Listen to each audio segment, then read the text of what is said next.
Bunisi 380 ga ishlaygan. Formalar degani 380 ga. G'ildiraklari bemalol aylantirib yuraveradi bir kishi. İçinde yükü bilan aylantirib yuraverasiz buni. Bemalol.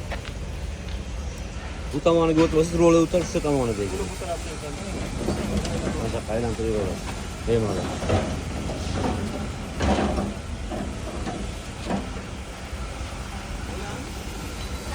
Bu ko'kish joyi oldida ko'rinishi.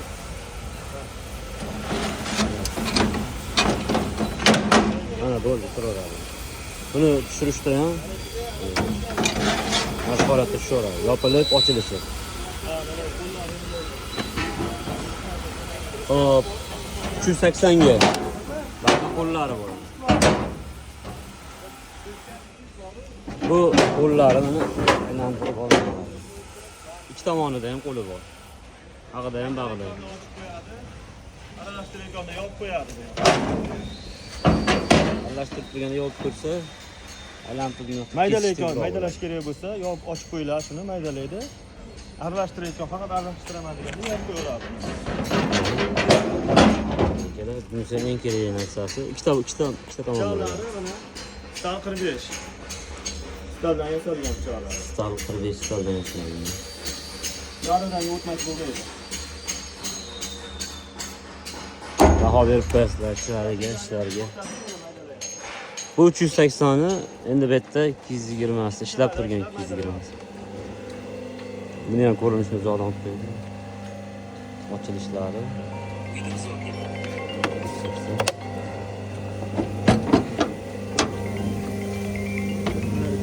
Ochib turibdi. Yopib aylanadi.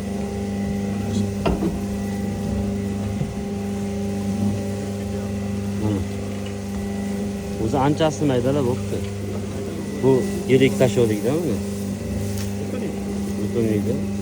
Biz maydalab bo'pti. Maydalagan sari pastga bosilyapti. Maydalandi. Bitta berda, bitta moshkali. Tasavvur qilib. 3 ta parasaganmi? 3 ta edi, to'la turadi, kamerga. Aylanib siloslar ham qo'shamiz. Ha, endi hozir ikkita maydalab olsa, bular solamiz. Sho'rxamiz bor ekan bu yerda, kepak. Silos. Oxirida maydalab bo'lgandan keyin aylanib ketyapti. Ustoy maydalab bo'lgandan keyin tashlaymiz. O tashlab bo'lgandan keyin 5 minutda aralashtirib bo'ladi. O'zaki siloslarni. Aylanib ketyapti. Maydalash uchun buni ochib qo'yish kerak. Mana maydalashni ham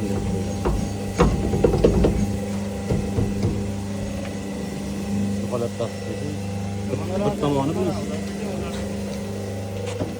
Karam, tuzi, aparat tuzda maydalab. Aha. Turadi, mana holatga keltirib qo'shib olamiz. Qo'yga yemdalyapmiz. Вообще zo'r ekan. Qo'yga. Bo'ldi, bo'laveradi. Hammasini qo'shib ochib qo'yib, mana holatda ishlab. bu tomoni ochildi. Bu tomoni ham ochildi. Bu tomoni ham ochildi. Aralashtirishni ko'ringlar. Videoni oxirigacha ko'ringlar. Hozir pauza qilib turamiz. Oxirigacha ko'rsanglar, mana narsalarni solib, ko'rsatib, to'liq video qilamiz.